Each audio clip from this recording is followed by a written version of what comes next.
Da, da, da, da. Good evening, everyone. Welcome to not AFTV. This is the LFC transfer room. Though, if you need to go watch AFTV, I would gladly go watch there for the head loss. You know what phase? What phase is he in? What phase is he in? Stitches. What phase is Arteta in? As the famous league gunner would say. I'll tell you the Uh, phase he in. He's in second right now. He's in second yeah, place. He's behind the Arne Slot's mighty Reds with Darwin Nunes devastating on the day. It's so good. This is the days we live for, Stitches. Is the days that you can never take away from me. All the doom and gloom that we mentioned, put all that to aside. Put Arsenal set piece coach aside. Put all of that to aside. Today is a good day. Today was a good weekend. Stitches, how are you feeling with that? With mate. Arsenal now dropping points. I am on cloud nine, and truth be told, I was on cloud nine before Arsenal kicked off. I didn't really care what the Gooners were gonna do. I wasn't bothered. They're back there. They're back there, right? My club is front and center, sitting pretty at the top of the league. Darwin Nunes silenced some of the naysayers today, and I don't want to hear anything else. Yeah, all that negativity that I heard for the last week or so since the start of this year, put I don't want to hear it. I don't want to hear it. If you're one of those that want to be negative about my club today, I haven't got time for you. I haven't got time for you. We're six now. 6 points clear at the top of the league with a game in hand, right? If you can't be happy today, if I can't enjoy this moment today, and I've got to hear about Darwin can't score goals or we need transfers or the wheels are going to fall off. If that's what you want to do today of all days, I haven't got time for you. I haven't got it. Right? I'm here to just ride the train of joy. Yeah, because everyone doubted my club before the season started. Klopp was gone. You're gonna fall off. All of this stuff, right? It's January. It's near the end of the middle of January, and we're sitting top of the league, 6 points clear with a game in hand. Just ponder that for a minute. Yeah, Absolutely, ponder that for a minute. absolutely, absolutely. And we're gonna bring West in too, who is here finally. West, welcome. I hope you're Yeah, feeling happy today, West. I know we've been here a couple I'm times. buzzing. I I'm buzzing. Hey, buzzing. listen, it's the perfect time to be buzzing against the bees, the bulwark of bees of Thomas Frank's Brentford from where are they? West London? Is Brentford West London Stitches or North It London? is. It is West London. It's It West is West. London. I don't know what's in the water in West London, but they don't have it in Liverpool because Arsenal could not find a last minute winner. Liverpool do. It's just a good time to be alive, isn't it? Right now, West. The aura is real. The vibes are immaculate. The dizziness of Darwizzy of Nunez's nonchalant finishes. It's just a good time to be alive, West, isn't it? It is. Like I was actually watching the Arsenal game before I entered the studio, so like I was actually pleased, like with Aston Villa, and I knew Aston Villa would keep Arsenal at halftime. So when I saw Tottenham compared to Aston Villa, I saw that like these are not the same team. Aston Villa has quality on the bench. They have Bailey, they have Duran, they have certain bigger players that will like turn the game around, just like we do. So that's why when people ask also going to win the league, I still don't believe they're going to win the league because like the bench is not the strong computers. Look at Liverpool. We're struggling today. We brought in Nunes. We brought in Kaiser. Just a fresh air, just a fresh space to change our game. So I was pretty much happy with Arsenal drawing today because I knew they were going to lose or draw. So the gap goes back to 6 points again. And I hope Liverpool can keep going now. Absolutely, that's what it comes down to. That's the thing about these title challenges. Listen, I've given Arsenal slander over the years, not because I don't rate the coach or I don't rate the team. It's just because they haven't gone and won anything. They haven't done anything. Community shields. If you want to count them, we can count them. Liverpool have still. You're just adding more trophies. Arteta won an FA Cup in COVID, which is impressive with an underperforming Arsenal team. But this team is just Arsenal are just not there. I know that everyone talks about what signings they could potentially make or have made, everything else. But you know what? We can get back to Arsenal. Let's talk about the Reds. Let's talk about Liverpool. Today's game against Brentford, Stitches West. I wasn't worried too much because we have an idea of what Brentford are like because of Forest. Brentford are not the same team. They're a good team. They're a well-coached team. They have a young back line, with Collins, who I think is 25, Sepp, one of our players, Lewis Potter, who was a left winger, who's now a left back. Brentford score goals, but they concede goals. I wasn't too worried. After we had about 36 shots, I was worried that this was just going to be a day where We did everything but score the goal. But, we're just going to start where Arsenal failed, which is Darwin, come at the hour, come with the man. He scored 2 goals, 2 very well taken goals, 2 very un-Darwin Nunes goals, actually, I would say. Something that we've seen in the past where, I would say Newcastle is very Darwin, like coming in off a run and getting a shot off. But these were very much positional goals, getting in the right positions, getting touches, something that he has been criticized for, and deservedly so at times, where I feel like that Darwin would endear himself more if he was just in the right positions more often. The Newcastle game comes to mind. If he's just in a slightly better position, he probably taps it over the line. But today he came on, he did what he was supposed to do. So let's start there, Stitches. Obviously, he's taken pelters from Liverpool fans and from Brentford fans, from everybody else. The shit Andy Carroll. He's just the shit Andy Carroll. Shit Andy Carroll. He's just a shit Andy Carroll. He deserves it and doesn't deserve it at the same time.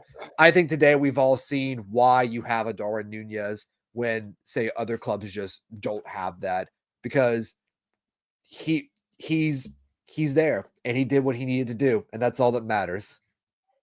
Absolutely. Listen, let's start with what we can all agree on, right? We can all agree on Darwin having attributes and technical and physical attributes that hold him up as potentially an outstanding striker, right? So we can all agree the potential is there. What we haven't seen over the last 3 years is that potential being realized. Now, in my mind, and this is completely my opinion, Darwin Nunes is a volume striker. What I mean by that is that he's going to need 8 or 9 chances and he'll get you a couple of goals, right? The system we employ right now isn't necessarily that. We don't necessarily create that many opportunities for a centre forward, right? We don't. It's not our style of play. However, if you're going to be having 36 plus shots on goal, right? Darwin is perfect for that type of game, right? Perfect for that type of game. I don't believe, and I've listened to Slot's press conference, and it was almost like he was echoing things that I was thinking. I don't believe I've ever experienced a Brentford team giving away 36 plus shots. That is, it's unheard of. I mean, correct me if I'm wrong. If someone's got stats out there to say that's the case, I don't think it is the case, right? And what people need to understand is that Darwin is a throwback to, typical old-fashioned centre backs, right? And he's very different to Diaz. He's very different to Jota, right? They're more likely to drop in, link play, and then Jota's just an exemplary finisher of moves, and he can get on the end of things. Diaz is more likely to dribble past a few players and maybe pull defenders into areas that they don't want to go into. But in a game where the team is sitting on the edge of their own penalty area and you need someone in the centre who's capable of getting on the end of stuff, Darwin's perfect for that. He's perfect for that. So that's what I want to say initially. The other thing I want to say is I'm just tired of what I call negatrons. I understand we all want to analyze the game and we want to critique it and we want to talk about what Darwin can't do and what Darwin does. But the reality is we're top of the league and he's part of that. So whether he's scoring goals, assisting, creating havoc on the pitch, he's contributed to where we are. And he's definitely done that today, right? And I've always looked at it that regardless of my personal feelings about a player and what I feel about them, when they're wearing that red shirt, if they're giving it everything, then the least they deserve from me is support when they're on that turf and they're playing for my club and they're giving it everything. It might not always work out, but I'm going to support them until the day they leave the club, right? But we've got fans that are killing Darwin worse than opposition supporters are doing, right? And I just don't get it. I don't get it. Why have you got that energy for a Liverpool player? If anything, you should be defending him. I get it. He's not perfect. He's not the best in the world, but he's our Darwin, right? He's our Darwin. And whilst he's got that shirt on, he gets 100% of my support. and I'll defend him against Liverpool fans and rival fans. I couldn't give a shit. Pardon my French, right? But I really couldn't, because he's putting it all out. He puts everything out there for us, right? And if you want a player to improve, I think being negative about him or booing him or doing things like that, which is not something that real Liverpool fans do, right? That's not going to get him to where you want him to be. If anything, it's gonna add more pressure onto his shoulders. It's gonna make him feel less confident when he steps on a pitch. I love the fact that the fans at the stadium are singing his name and shouting out Nunes, because that's more likely to get you the outcome that you want. We all know he's not perfect, right? But there's how many perfect strikers are there out there? I've had people comparing him to Woods, and I'm like, really? Like, do you think we can get Woods into Liverpool in our system and the way we play, and he's going to be able to do what Darwin's doing, or he's going to be able to do what he's doing at Nottingham Forest, where it's a low block? It's a completely different style of play. They don't face teams every week that's 2 banks of 4, right? And you've got to battle with these 2 huge centre backs, and the chances you get are in very tight spaces. Like, they're usually running onto the ball in behind the defence. That's a completely different game, and I'm fed up of it. And today is a good day, because he silenced all the doubters. He silenced all the negatrons, at least till the next game, because I know they'll be back. But right now, well done, Darwin Nunes. Well done.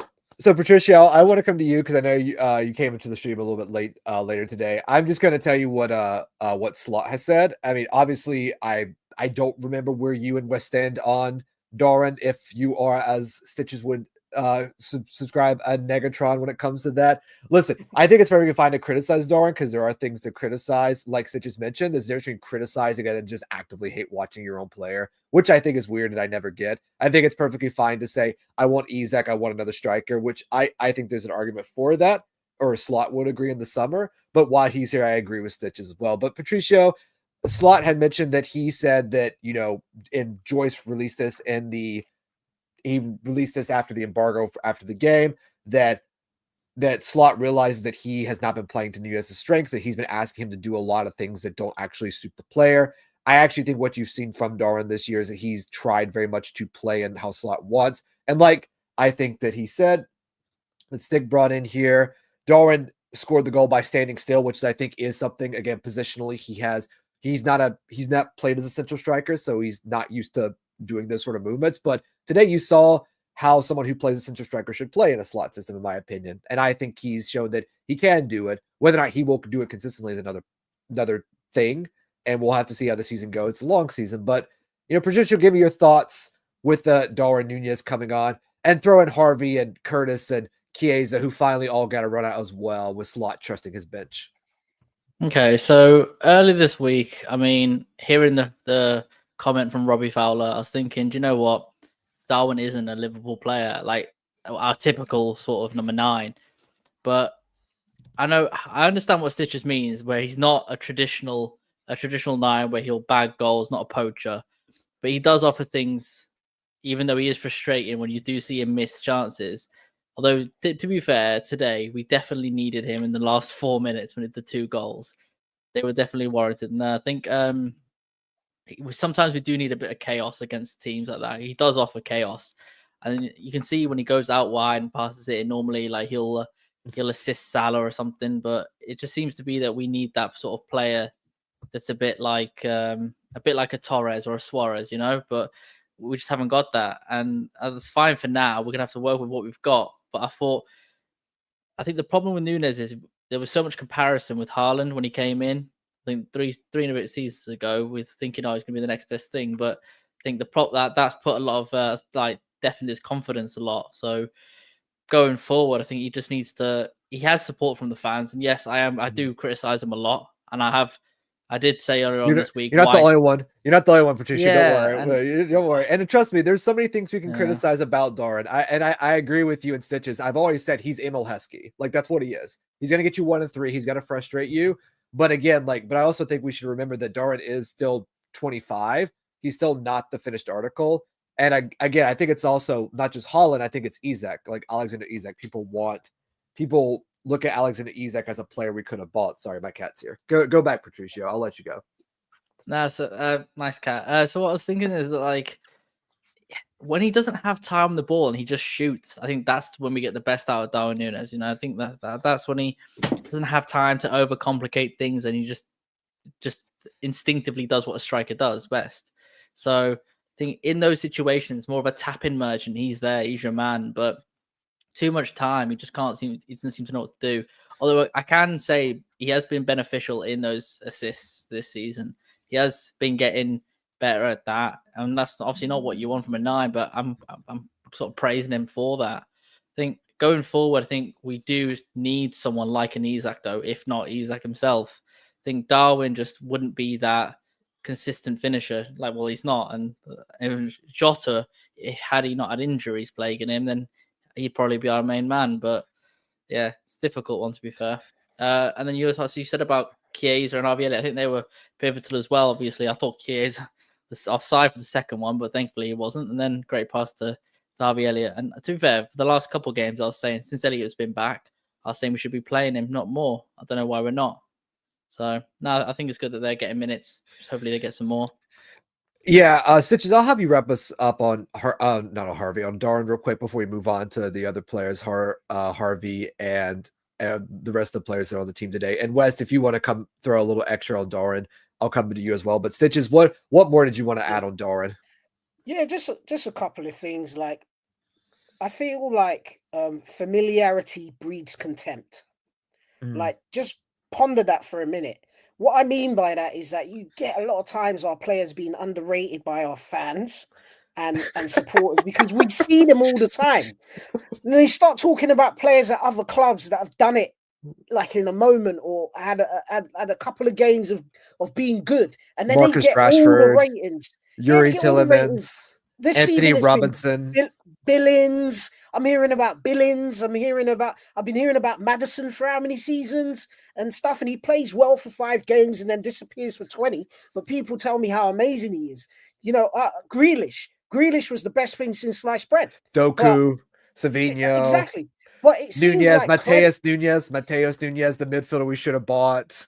Exactly. It's always easier to give credit to another team's player because you don't watch them as forensically as you watch our players. So what you see with our players is you see them warts and all, right? Whereas with other teams' players, you get the highlight reel. You get to see all the great things that they do. You don't see all the bad things that they do. That's the first thing. The second point that I wanted to make is that it takes different kinds of players. We can't have the same type of strikers all the time. Sometimes you need someone like Darwin Nunes to come and change the game.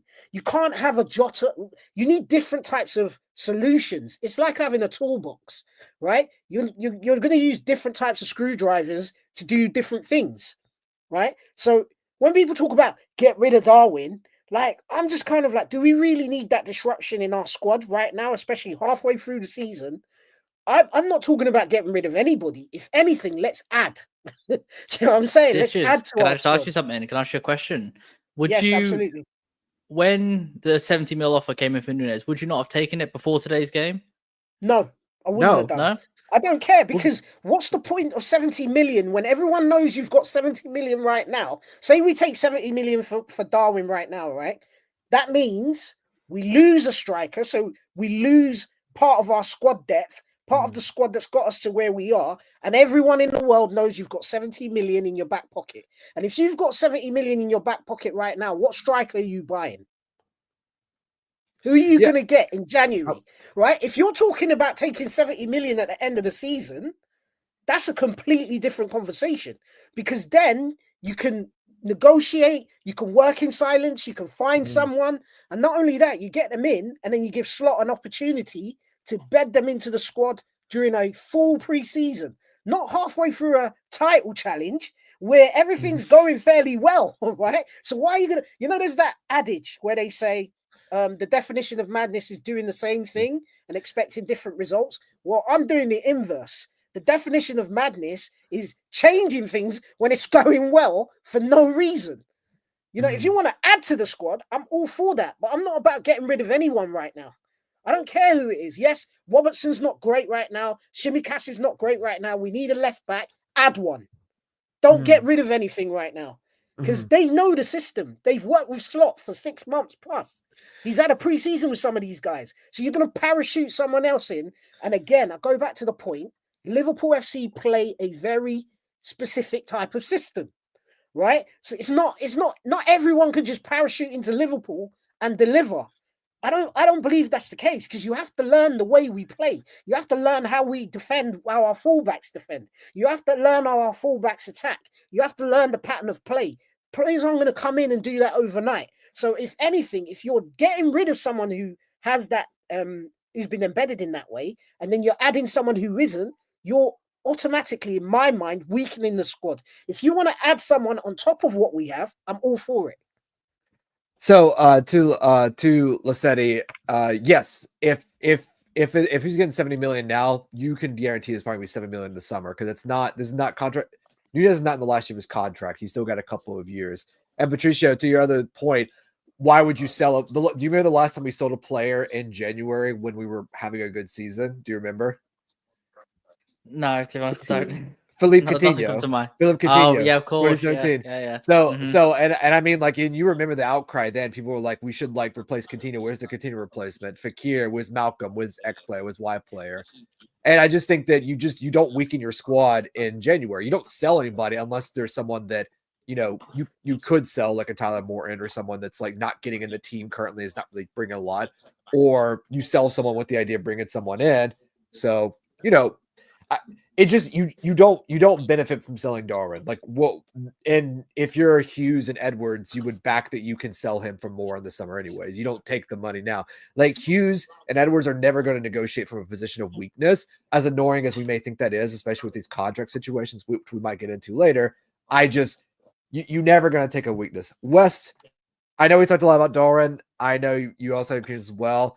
You can comment on any of that as well. I would also like to hear, like, the Harvey cameo, the Chiesa cameo, you know, any of those like players. You know, Gravenberch was immense again. I actually thought Tsimikas was okay at times. Yeah, he got burned and he got that yellow card early, but I think he managed himself very well. I think you see why Robertson starts, though, because of his pace, getting that, stretching the field a bit more. I also think you see why we probably need to replace Robertson in the summer, because of his legs. He's just not there as much anymore. And why maybe like a Milos Kerkez as someone they're looking at, who did score at, you know, Newcastle. But give me your thoughts on any of that as well, West. On the Nunes take or the Any of them, Nunes, Harvey. I'm gonna give you some time, because I know we got to hear about you about dunking on Arsenal, but I'm gonna give you some extra time. For me, Nunes, yeah, like I still believe, like with Nunes, as I said to the show, I came to the show and I said Nunes has 6 months. That's what I said. He has this season to prove. So now I'm gonna be quiet and reserved. We'll talk about Nunes at the end of the season. But when I have but then now I look at Slot now. I'm a bit critical on Slot, because like I feel like he has to use his bench. You see your bench bailing you out week in, week out. You have to use your bench much earlier. Being on Jones, being on Elliott. Personally, Jones, you saw in the group chat, lads, like Jones is not my favorite player, but then bring him on. Bring on Chiesa, bring on Harvey Elliott, bring on the players, because now trust your bench even more. Because I always concerned with Slot. Tell me why, like, the same players are still continuing 90 minutes in the pitch. Why is Salah still lasting long? Even though Salah is our biggest goal threat, but then for the past 3 games, it's been poor. Let's be honest. Why is he lasting so long? I look at also Elliott. Elliott needs more minutes, to be honest. Because I want to give him more minutes, because the way he plays the game, the way he played, like even the pass he gave Trent, like he just unlocked the defense quick. So now, for me, I'm happy, but then I'm also looking at Slot now. Trust your bench. Yeah, play the players, rotate the players. Certain players are not playing well. Take them out the game and put new players in, put in new fresh legs. As Tisha says about Nunes, that type of player, this game needed Darwin Nunes. Because the way he just runs channels, you see, because now this thing of having Diaz in the false 9 needs to stop, lads. Like, it needs to stop. I'm tired of it now. I want Nunes in the 9. No matter I like it or not, but they put Nunes in the 9. Diaz in the 9 is not working anymore. It's over now. The fantasy is over. The fairy tale is done. That's my point today. No, I agree. And actually on the Nunes and the Diaz and the 9 situation, I think it's one of those where it might work. But again, I think today you see like what the limitations is. I think Lassetti even brought it up about why has Salah not been as good. It's because Diaz is the 9, and a lot of teams now have a Diaz at 9 plan. But no matter what your plan is for Darwin at the 9 or Jota at the 9, they're so maverick in their own unique ways. They're so different and bring different things. Like Jota is very much a fox in the box. So even if you plan around Jota, he can just get on the end of something that you weren't expecting. Or with Darwin, because of his pace, his power, and I think today what you saw is like a more evolved striker instinct. I think that I think you can see as well. I know some people have mentioned before in the past Jaden Dan's. Here's my take on Jaden Dan's. I rate Dan's. I think he has something that you want in a forward, which he has an instinct on how to follow a ball, sniff a goal out very well. He has something. It's very Fowler-esque. It's a little bit of a throwback. It's very like Ian Rush-esque. Very much the idea of like how to sniff a goal. Ian Rush was never the best ball striking center forward, and he was never the quickest. But he is someone that sniffs it out. I think Dan's is someone that would benefit from a loan and then seeing what he is in the summer, or getting him up to fitness, load him in the summer, and then see how he is when he's back. If it works out as well. But we might see a situation where Slot gets Dan's for a whole summer and he says, "That's my guy I'm going to roll with, and I'm going to sell one of Jota and Nunes." And that's in the summer. And again, I agree, Lassetti. I don't think he's ready to start game in and game out. I wouldn't even want to throw him on the bench, especially right now in a title challenge, unless there's an injury crisis or, it's you playing a game every 3 days and you want to rotate some players or a player's ill, maybe then. But I agree. I think too many people are willing to throw Dan's in there because he is talented. He seems to be the one of our more talented strikers we've had in a while. Our Brewsters or Solanke's. Solanke took a while to really develop into his own. Brewster, I think he just hasn't hit the heights, and I think he's just been unlucky with injury. Bench. I think Wes, you mentioned the bench there. I agree with you. I think Slot needs to trust his bench more. I think today was the first time he did, where he took off Dom, he took off McAllister, he took off Diaz, he took off not Gakpo. Who else did he take off? Simicast. So he did rotate more today. He was more willing to, in my opinion, throw it at the wall, but in a very traditional sense. I think it was the first time you kind of see like what Harvey Elliott can give you, especially against low block sides, and what Chiesa can give you, especially in like the last like 30 to 50 minutes. And then we'll see if they get more game time coming through to avoid. I mean, listen, I'm just gonna say this right now. City did this with Rodri forever, and that's why they won 4 titles. And Gravenberch has started every game for us, every big game. I think Gravenberch is the rock upon which Slot will build his church for Liverpool's title challenge. And you're just going to always have those types of players. Patricio, I'll come back to you. I know that we've talked about potentially what they might go for in the summer. I think that you could go any sort of ways. We've talked about Lewis Potter. We got to see Sepp Vandenberg, who is center back, who some people thought we should have kept. I thought we should have kept him only if Slot rated him. I think selling him on was the right idea. And you can see now that he's a talented center back. Obviously, I don't think anything's happening in this January window. Like, there's no one you're going to sign right now that's going to be of value unless a Kvaratskhelia situation pops up again where they might be able to get him. But with that situation, PSG tried to get him in the summer. Obviously, they had a full run at him, and there was no slip ups in the transfer. So they got him. Who cares? Who cares? We move on. Where do you think Liverpool are going to go from here? Obviously, I know West, it's hard to talk about because we're still in the middle of the season, but where do you think they're going to go from here, especially with the fact that none of the players have signed their contracts yet, Mo, Verge, or Trent, and all of them do have contract offers, which is something we need to stress. And Alphonso Davies looks like he's staying at Bayern, potentially. Yeah, it's difficult to see like where to go because obviously we all know our owners and the type of owners they are, but it's difficult because I don't think anything's going to happen in January, and not even like you said, contracts aren't even sorted yet.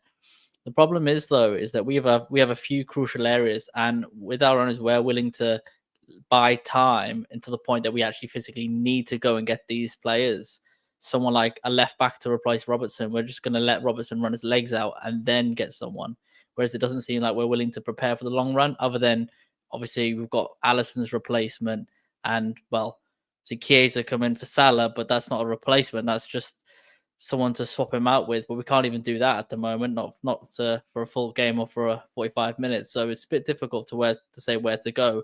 Obviously, some people think a new 9 is necessary. Someone to give Gravenberch some time to rest, like a Zubamendi, but obviously we don't know what's happening with that situation. And then whether we go for like a Milos Kerkez or Ait Nouri, especially with what's going on with Wolves. So, or even a Robinson as well for left back. So it's a bit difficult to decide. And then we've got the whole Trent thing going on as well. If he goes off, then who? Frimpong?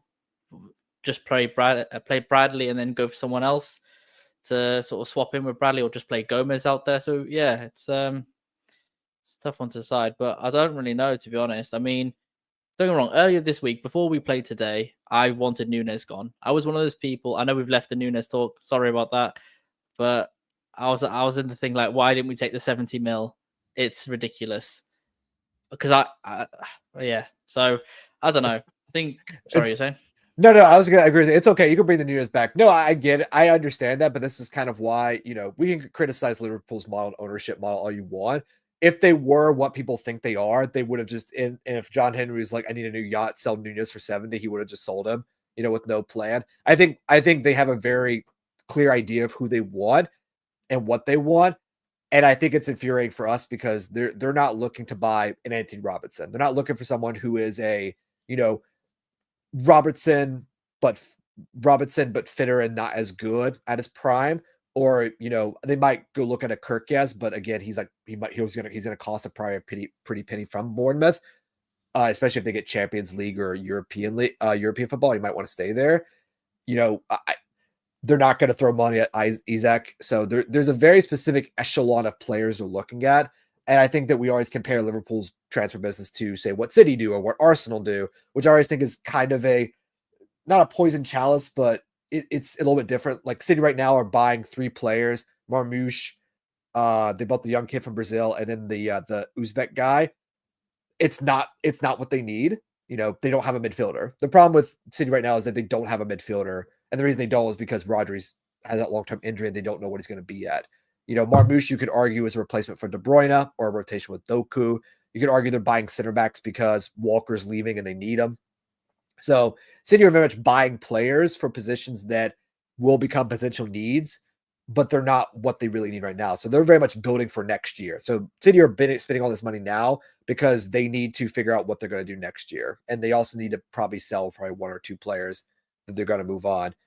And yeah, I think the biggest holdup is just who signs their contract. Speaking of Trent, and I know, Patricio, I'm going to throw it to Stitches, but you can obviously comment on as well, is that Stitches, everyone's been criticizing Trent.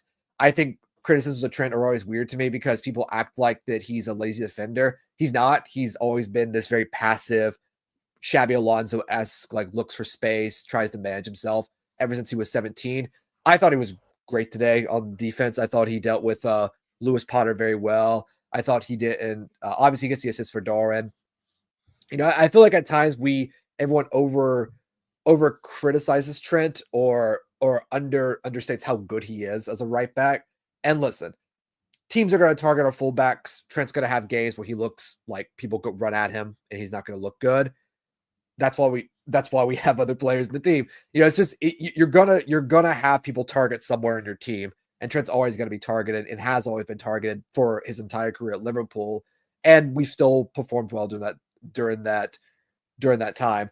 I don't know what you thought about Trent today. I thought he was solid. I thought it was a solid right back performance the whole game. Yeah, look, familiarity breeds contempt. That's what I say. Like, we're always uber critical of our own players because the grass is always greener. We're always looking at the next one. We've got some fans that want to win the transfer market, and they want to win the transfer market every transfer window. That's just what it is.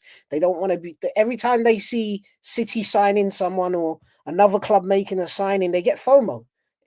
It's fact. And yes, unfortunately, we have owners that operate in a very specific way. Now, when that works, when it works, when they deliver a Mane, a Wijnaldum, a Van Dijk, when they deliver those players, a Fabinho, everyone's happy, right? But we have to understand that there's been an internal civil war for the last 2 seasons, right? And a manager has left. There's been a restructuring of our transfer team. They've come in at the beginning of the summer, and these guys, they play 4D chess. They don't plan for what's coming next week. They're planning for what's coming 2 seasons down the line. So I think we're in a planning phase, and I know people don't want to hear this and they're going to call me an apologist and whatnot, but I believe we're in a planning phase because for a club such as ours, making the wrong transfer has a far larger impact than taking your time and getting the right players in. And I think you're very unlikely to see players signed in January. Just my own beliefs. I don't have any facts around that. And I think that probably they're working towards what's coming in over the horizon. This season was probably a throwaway season.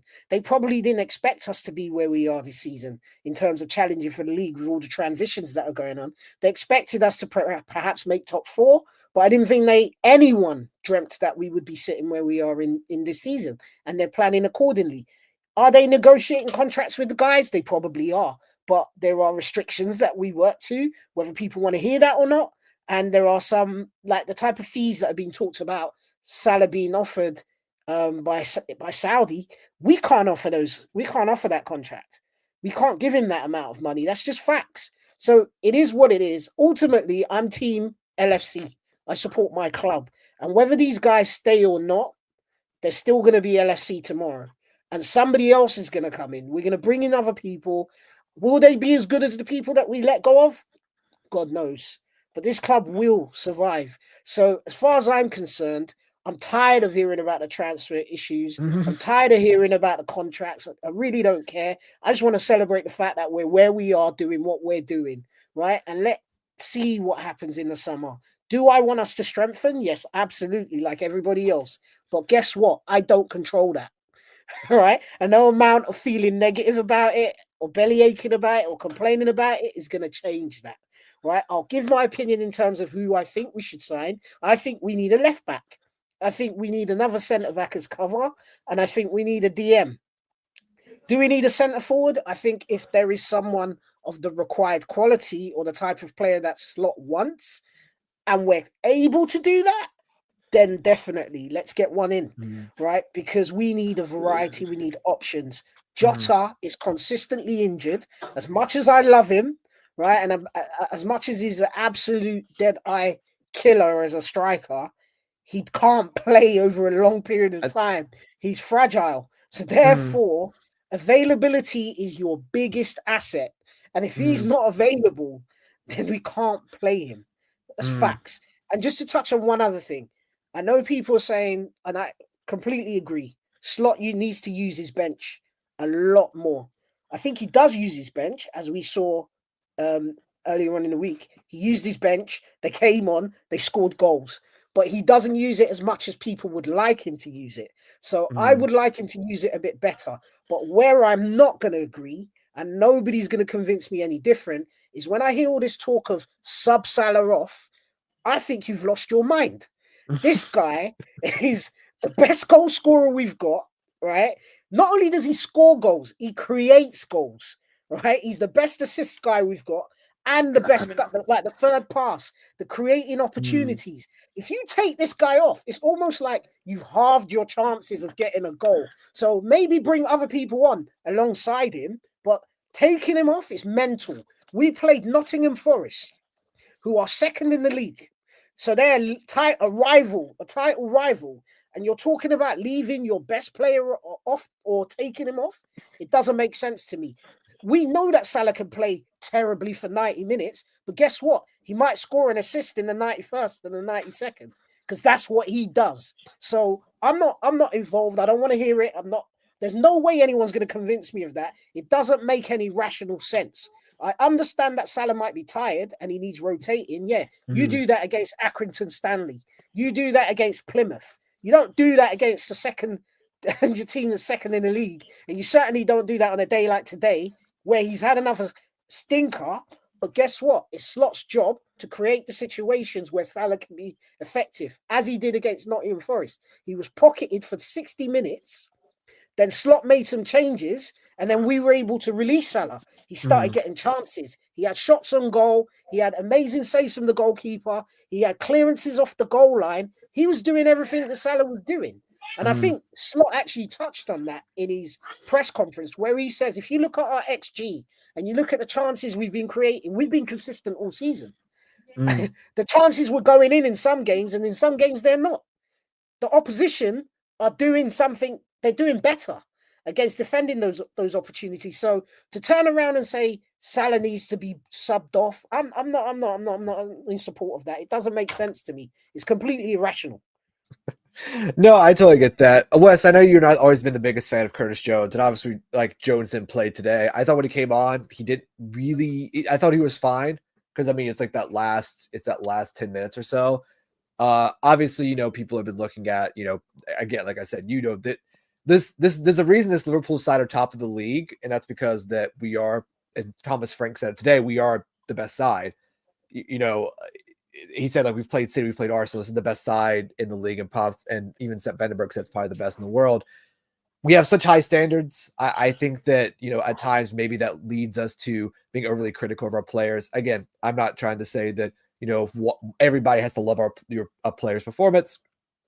Everyone has their own opinion of Jones for the most part. Yeah, I think that what we've seen from today is just a title winning side. Is my opinion. As long as they can keep it up, as long as we can maintain. But I saw grit, I saw mentality, I saw that willingness to not give up. And that's what you need. And I think last year we kind of ran out of that a bit, or we had tapped into it so much that it had been exhausted. But I think we have the juice, as someone would say. We have the aura, the juice. It's in the tank. Curtis Jones, today, like, it was one of those games where I saw Brentford, they looked a bit tired. Like, I saw Wissa and Bremu, they looked very tired. So I was like, Curtis Jones, like, he just brought in fresh legs, to be honest. But then, when Stitches says about Salah argument, like, if Salah's having a bad game, bring in fresh legs. When we say something more, we're not saying, oh no, he's shit. Bring on fresh legs. We need something new, just like Slot did. Something new. He brought in something new. He took out Gakpo, he brought in Chiesa. He took out Chiesa, he brought in Nunes. Bring on something new to change, because now Salah is giving fullbacks a game of their life, to be honest. Everybody that Salah plays locks Salah up. Why? Because they come up with plans. They come up with plans. If Salah plays a certain way. Sorry. Just let Wes go. Dello locked up Salah. The Arsenal game, he got sent off. And Nico Williams, who was an average player at Liverpool, locks up Salah. Jet Spence, who never played for Tottenham for a long time, locks up Salah. The fullback of Brighton, of Brentford, locks up Salah. Like, I look at him like Salah is too predictable. There's no, like, Salah is a great player. I'm not hating on Salah. It's too predictable. He either cuts on the left, cuts on the right, or either does a Trovela, which haven't been hitting anymore. So now when I look at Stitches, I hear like, okay, Salah is our great scorer. He's our great assister. But then I look at Salah also, like, consistency. It's been 3 games and we haven't played well. Even it's 4 games. Man United, Tottenham, the FA Cup, he didn't play. Northern Forest and Brentford, he did not play well. Like, he didn't affect the game. Do not say, oh God, that Salah pass. Oh God, Salah did this. So I thought maybe take out Salah, bring on Chiesa, just bring on something new, at least something for a change. Because I've seen Chiesa not make players. So now, for me, when I say take out Salah, I just want something fresh, because now I'm sick and tired of Salah going to the other wing. Either goes left, they take the ball, goes right, they take the ball. So, like, take him off. Like, please, like, just change the game. Change the game. You're a coach. Make your money. I do. So I haven't been doing this for a while, so I'm doing this as well. So for all the people watching, make sure you like, share, and subscribe, and get into the comments. And Patricio, I'll come back to you. Stitches, I'll let you respond. But before I get to Stitches, and before I get to Patricio, besides like, share, and subscribe, so you can see all of our glorious faces here every 7:30 British Standard Time, 2:30 Eastern Standard Time, or your local equivalent. Wes, to your point, I think part of the fact is that playing Diaz as a striker, teams have a plan for that now. I think people have kind of come up with a new Salah plan. To your point, Stitches, I know what you're going to say. You don't sub off your best players, and I think this is the struggle that Slot has, and I think this is why he hasn't been subbing as much as he's like, we have this. These are my best players. I'm going to back the best player that's in form right now, and I think that's what the coach is going to do, and I think it's perfectly fine for West and us fans to be like, throw Harvey, throw a Doak on. We don't have Doak anymore, or throw Dan's on. We can say that because we're not the coach. Slot, though, who's getting paid the pounds, he's like the billions of pounds. He's saying, I need to keep Salah on and change it in other ways. And hopefully what we'll see is that we'll see more rotation with Chiesa, more rotation with Nunes, maybe less predictability from Diaz and Gakpo or potentially Salah, and just maybe some smaller tweaks every game so that we can get more out of them. I know I'll let you respond. So Stitches, please respond, and then I'll come to Patricio. Sorry, I'm just on mute. So I hear it and I hear the frustration, right? But if you let's take the Nottingham Forest game as an example. Salah was locked out of the game, right? And then Slot made some changes. And what those changes did was to create overloads in positions in the pitch where you then got Salah in space. And once that happened, you saw that his impact on the game increased. Teams are going to come up with ways to stop your most effective player in the same way that they're going to come up with systems to attack your weakness or your perceived weakness. This is what happens. But that doesn't mean you throw the baby out with the bathwater. What you do is you come up with solutions. And thank God, Slot is actually very good at doing that. I completely agree with you that he needs to use his bench. But what he also needs to do is see what teams are doing tactically to negate Salah's effect. And I think he works it out because the changes he makes then create space for Salah. So what you see is as the game goes along and goes towards the end, he becomes even more effective. I've heard people say, why don't you change Salah's position and put him centrally? Salah is not effective when he's in congestion. He's not, right?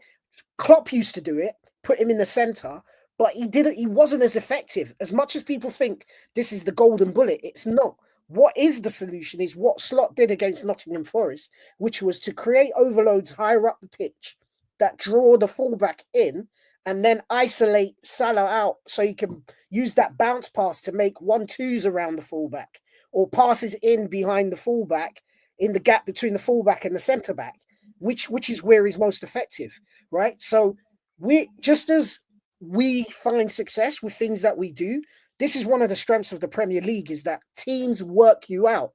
They work out your system and they find ways to negate it. It isn't a coincidence that the bad form that you're talking about in terms of what Salah's had has coincided with the team being less effective overall. So to isolate Salah and say Salah's been bad for the last 3 games, the whole team hasn't been its best. It hasn't been its best. So why is it that our top goal scorer is the one that you want to give the most criticism for? And I think people, this is what, when I say that people don't really understand what Salah's doing in our team, right? This is what I talk about. When I say this guy doesn't get the respect he deserves, this is what I'm talking about. Would you go into a World Cup semi-final or a championship winning game without your most effective player? No, you wouldn't.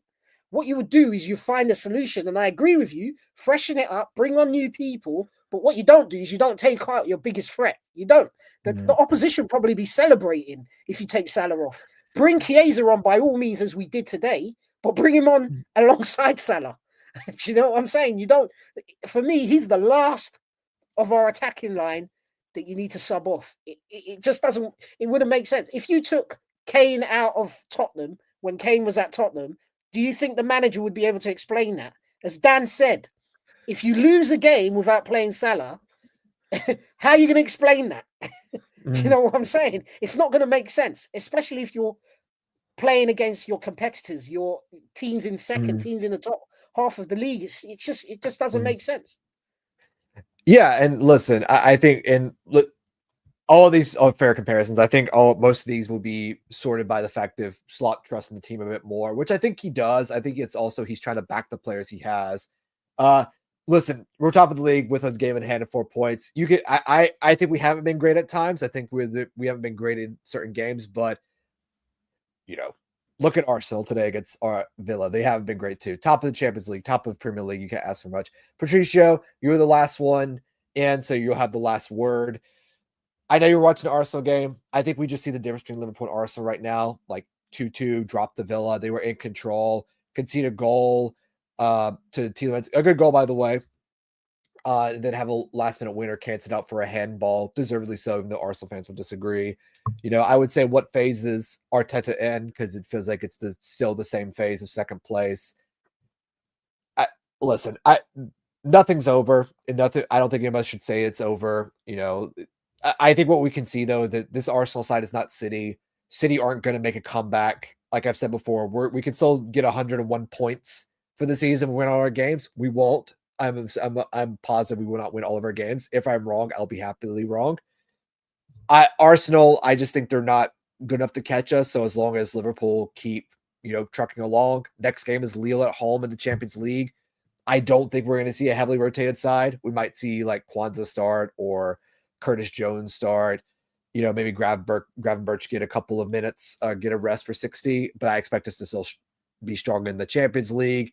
And then, next league game after that is at home to Ipswich, which Ipswich is going to be tough, but we should beat them. Patricio, after the Arsenal game, how confident are you now that Liverpool can go on and seal the deal? Yeah, no, I think like we've definitely on for it. Like no one would think at the start when Slot started with us, no one would think we'd be where we are now, top of the Champions League, top of the Prem. I think he's far exceeded our expectations, although he was given a great side to start off with. He just had to put in his own managerial tactics. And obviously it's worked out for the best for us. Obviously we can't win every game. There'd be no, well, I mean, it'd be fun for us, but there'd be no competitiveness with there. So don't get me wrong, I would love to win the league and not lose a single game. But obviously that's not the case, and you can't expect that to happen. Going where we are now, I think we are doing amazing. We are starting to pick up form again. Obviously, we lost a bit of form after the first international break. Thankfully, that didn't happen so much after the second. And then we're obviously coming off for Christmas, we're just getting back into form again. I think I do agree with both West and Stitches. Stitches for some of it, to be honest, but not all of it. And the reason the reason being is you say you support Liverpool FC, and granted we all do, but you can't base it off one player. And I don't mean there's any disrespect, but you can't, if Salah's not playing very good, you have to be able to take him off and be like, look, although you are our best, you're not playing your best in this game. Don't get me wrong, start every other game and still start games, but we need to know if they're not playing well, bring someone else on. I think that's the point that West was getting at, is that we need to be able to know when to take off even our big players. Like Trent got annoyed when we took him off a month and a half ago, 2 months ago. And that uproar came from that. Yes, you might be our best right back, but if you're not having a great game, you'll be told. Like, it's especially to put it into perspective, like when Kwanzaa started against Ipswich in our first game and he wasn't playing very well. And then don't get me wrong, I know he's far from being our best centre back, but that shows you that you're not going to get in because you're favourites. You need to actually perform. It's the whole point. You need to win games. So, and we can't base the team around Salah. And don't get me wrong, I want him to play every game, and I think the manager has to have eyes and just, right, I see your comment there. Would you drop VVD? If he was having a bad game, then yes, I would drop VVD. I wouldn't want to. But if he's having a bad game, you can't expect results if they're not playing very well.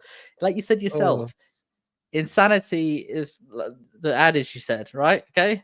Doing the same thing over and over. And I think the point West was getting at is Salah has become predictable. On the right-hand side, you know he's going to cut on his left foot, and you have to block that foot. He is getting too predictable. He's not the Salah from 4 or 5 seasons ago. I don't know. It's a bit of a hard point to say. Thankfully, none of us are on his slide. None of us had to make these big calls and decisions. That's why he gets paid the big bucks and we don't. So what I will say is that I will say, give me your man of the match and we'll call it there. So Patricia, who's your man of the match? Sorry about that. I was having a drink. My man of the match, I guess, would be.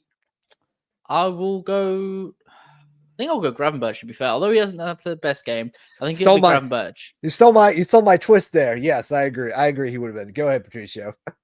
Yeah, I think he's just always consistent. I mean, you can't give it to.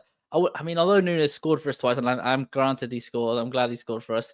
I don't think he's man of the match. I think another possible shout would be Alisson. Stopped us from conceding. So, yeah, well, it could have been a whole different game. But yeah, so those two, I'd say.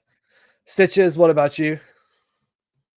There can only be one today. I'm giving it straight to Darwin. Don't care what anyone else says.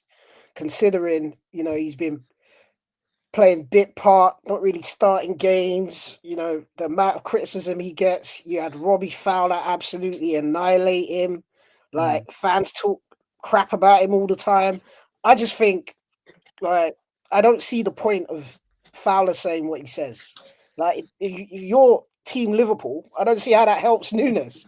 I don't see how that helps at all. So that's just added pressure. And for him to come on at that time, I think potentially when we win this league, we could look back at this game as the pivotal turning point, as the moment where we really crushed Arsenal's souls and broke them. It could be this game. So just because of the vastness of the impact that those two goals had, and the response to all the criticism that he's had over a period of time from fans internally, externally, whatever it is, I'm giving it to Darwin. West, who is your man of the match? For me, it's the whole back line because I'm sure everyone thought that like probably we were gonna concede a goal, clean sheet, we won't keep a clean sheet. So I'm kind of impressed with the back line. Ibu Konate, I'm not saying back to his best, but then he's getting there. Like I saw the way he was dealing with the defenders. So yeah, and Trent Alexander-Arnold, at least show effort. People when I criticize Trent, I look at the effort that you don't show. Like I look at the United game. United game was the biggest game. Like I'm sure all of us in this panel hate United. So for you to go and perform like that, like it's unacceptable to be honest. So I agree with people who slated Trent, who slated Trent, like me, I did, definitely did. But then I look at the defense, show more effort. Hey, this is Liverpool. This is your team. This is your boy club. Show effort in defense. And yeah, I just look at the background. They did very well. I'm happy with it. Listen, I'm Because so I think upset. defense makes you game. Oh yeah, go ahead. Yeah. Go on. No, I agree. No, go on. No, I would say I completely agree. I think back line definitely deserves it. You can make it. I was going to say, since Patricio took my Gravenberg shout, Stitches did the Darwin, the obvious, which is it probably is Darwin, and you took my back line defense, maybe Trent, maybe Konate. So I have to say I have to go way out in left field and say my man of the match is Arne Slot, because even though he may not back.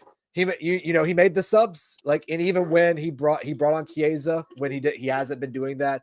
He said we need to win this game. I'm not playing for draws. He went full Ferguson.